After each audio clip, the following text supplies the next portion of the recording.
Yo, what is up guys? It is Samool back again with another Epic 7 video for you guys today.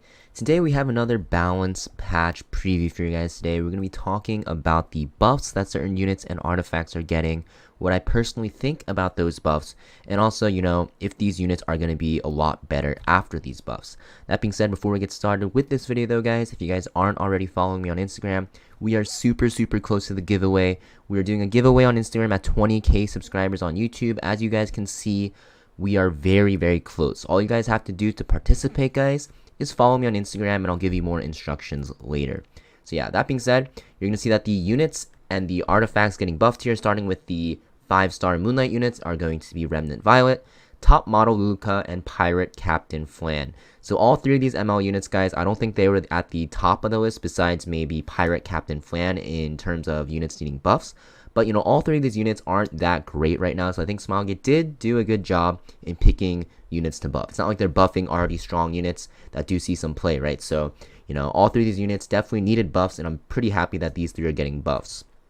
Now for 5-star Covenant units. So this is where it gets kind of weird. So we have Vildred, Zahhak, and Luka.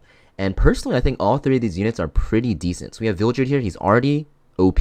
Like, if you're a late game player and you are into PvP, Vildred is so good because of his imprint. He's very good for cleavers. He's also very good in PvE content, right? You have like regular Banshee, you have Asmonak, you have pretty much Hellray. You can use him there. You can use him in pretty much like a lot of areas of content, right? So I don't know why he's getting buffed, but sure.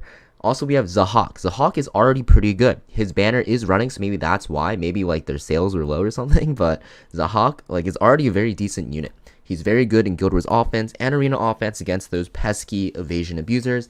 And like you guys mentioned in my Should've Pool video, guys, like he's very good against Apocalypse Ravi. But they're even buffing him further, which I think is gonna make Zahhak lovers very happy because there's a lot of Zahhak fanboys out there because of his artwork. Me myself. But I think he was already in an okay spot, but definitely not like strong or OP or anything, but definitely usable. I think these buffs, as you see, will make him a very strong unit. Next, we also have Luka.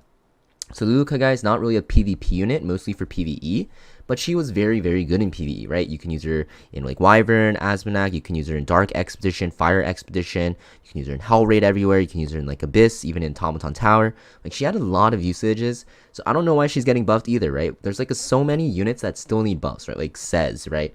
Even like Haste could use some help still, and they really decided to buff units that were already pretty strong, which I guess, but I don't think these units needed the buffs right now. I think there were other priority units, but sure, I guess that's what Smilegate wanted to do. Now for the 4-star Moonlight unit that's getting buffed, we have ML Armin, or Bad Cat Armin, the Dark Armin. And yeah, she was pretty useless. I thought she would be pretty strong on release, but it turned out she was pretty bad, and I think these buffs will make her pretty good, but it's hard to say without testing her out. We also have a 3-star Covenant unit getting buffed as well, Jenna, and people were saying they really want specialty change Jenna, so maybe this kind of indicates they are going for that specialty change Jenna. But you're gonna see after these buffs, Jenna is gonna be very good for newer players. Artifacts, guys, we have Albastron, not really used, and Chatty, which I think was in a good spot. Chatty's from the side story. It's pretty good on like Sage. Vivian also good on like Spectre Tenebria in some situations, and also good on like some other mages. But yeah, I think Roy Mustang uses it pretty well as well.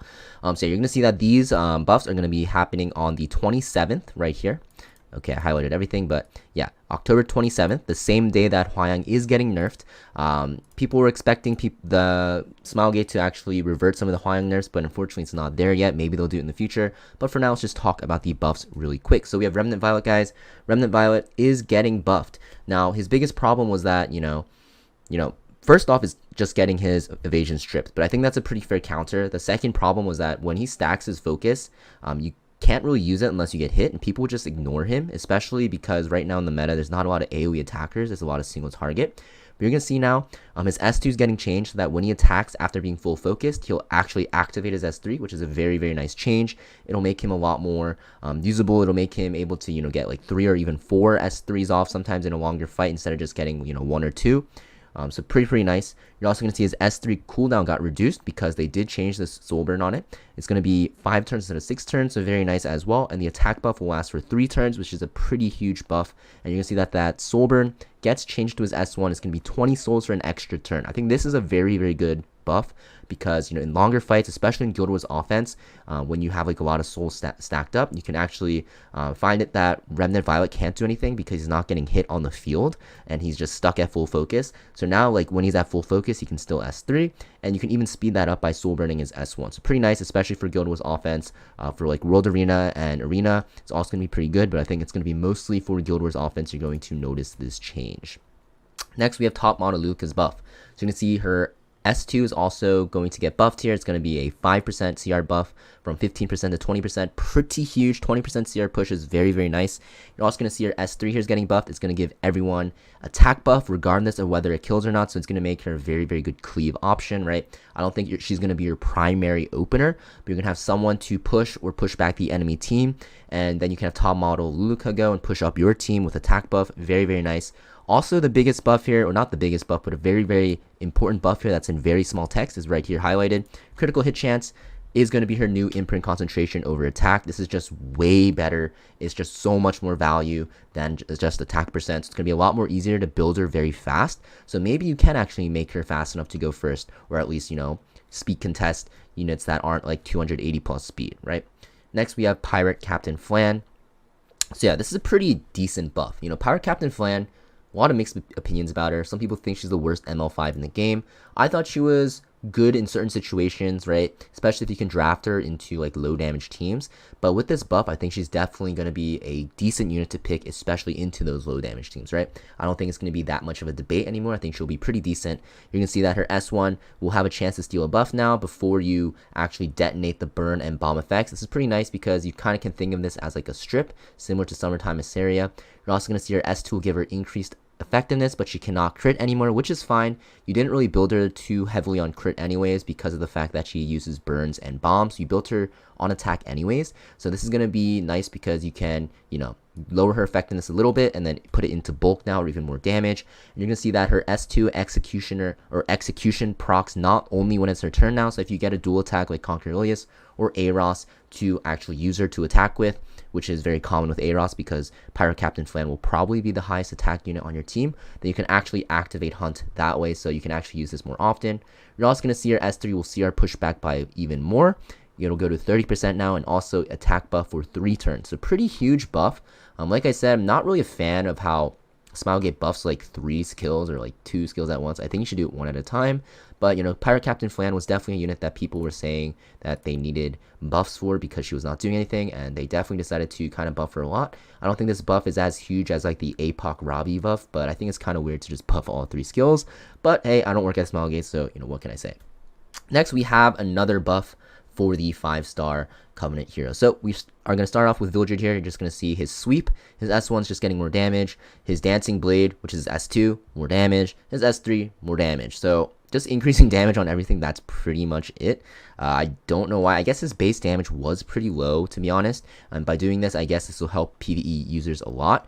But for PvP, this is pretty weird because Villager was already a very good cleaver, especially because of his imprint. So I don't know if he really needed this buff. I think he was fine just how he is, right? And even in PvE, you have a lot of good options instead of Villager, right? You have like Bomb Model Kana, which is free to play, but cool, I guess. Villager is getting buffed. Don't think this was a unit you needed to buff at all because he's already very, very strong. Next, we have Zahhak. So this is a huge, huge buff. So you're going to see now that his S2 will not grant a barrier, although you do have an exclusive equipment for it, I'm pretty sure, right?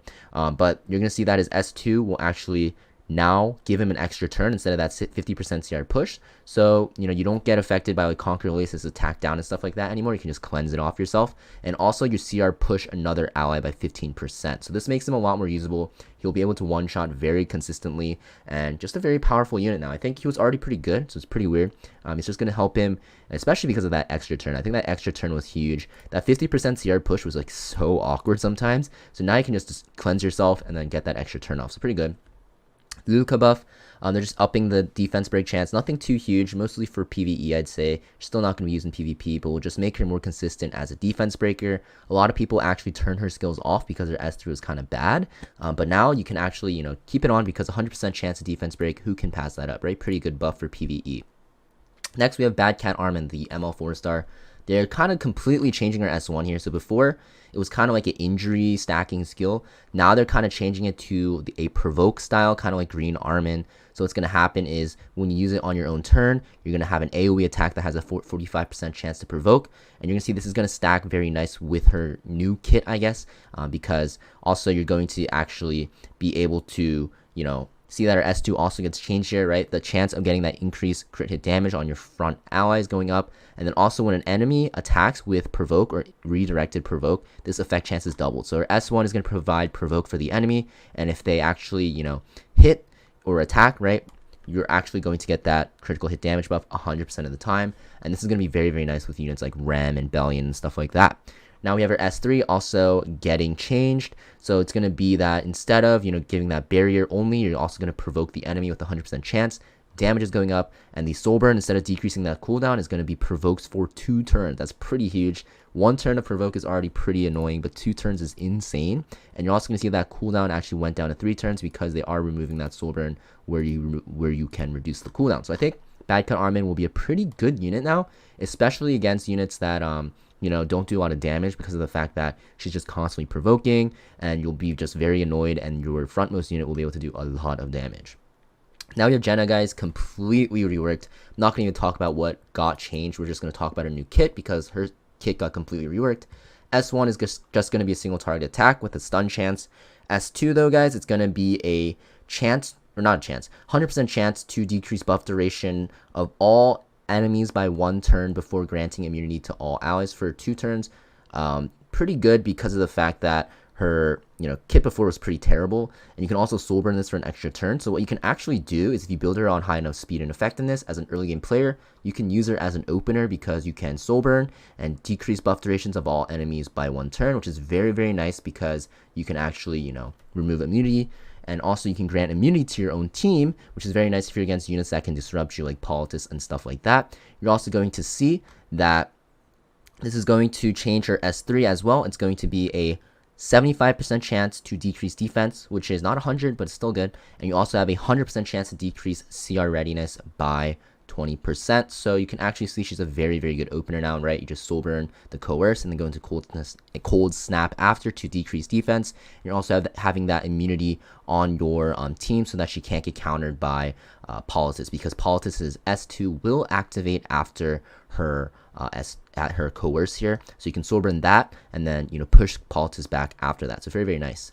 Now we have the artifacts getting changed here. So artifacts, guys, we have Albastron, pretty useless artifact before. Now it's getting changed so that you have actually an extra, or not an extra chance, but after you attack with a single attack, you'll have a chance to inflict a random debuff, and you'll see that it'll last for 2 turns, and it'll be from decrease attack, decrease defense, decrease speed, or unhealable. It's pretty cool. Way better than that random chance to get speed at the end of your turn, which was not even at 100%, by the way. So yeah, I think it's pretty cool, but I don't think it'll be, you know, that game changing because there's already a lot of good thief artifacts.